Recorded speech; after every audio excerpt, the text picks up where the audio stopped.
துருக்கி வழியாக நுழைந்த IS தீவிரவாதிகள் தான் சிரியாவின் கோபானி நகரில் தாக்குதல் நடத்தினர் என்பது உண்மையல்ல என துருக்கி நாடு அறிவித்துள்ளது.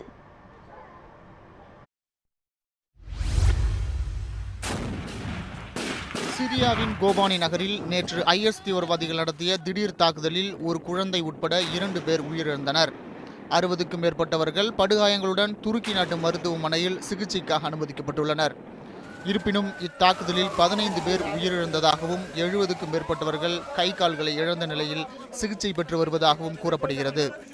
இதற்கிடையே தாக்குதலில் ஈடுபட்ட IS தீவிரவாதிகள் துருக்கி வழியாக சிரியாவுக்குள் நுழைந்ததாகவும் அவர்கள் தங்கள் வாகனங்களில் சிரிய இராணுவத்தினரின் கொடிகளை பறக்கவிட்டதன் மூலம் அதிகாரிகளை ஏமாற்றிவிட்டு வந்ததாகவும் செய்திகள் வெளியாகின. இச்செய்திகளை துருக்கி வெளியுறவுத்துறை மறுத்துள்ளது. Ülkemize şu aşamada 63 yaralı geldi. Yaralılar arasında biri çocuk, 2 kişi vefat etti. Yaralıların tedavisi Suruç Devlet Hastanesi'nde de devam ediyor. Ve çatışmaların devam ettiği bilgisi de şu aşamada bizde mevcut. Bu iddialara tabii hemen Urfa Valiliği bir açıklamayla yanıt verdi. Bir defa 4 மாத தாக்குதலுக்கு பின் கோபானியிலிருந்து கடந்த ஜனவரி மாதம் விரட்டியடிக்கப்பட்ட IS தீவிரவாதிகள் மீண்டும் அந்நகரில் தாக்குதல் நடத்தியிருப்பது இதுவே முதல் முறை.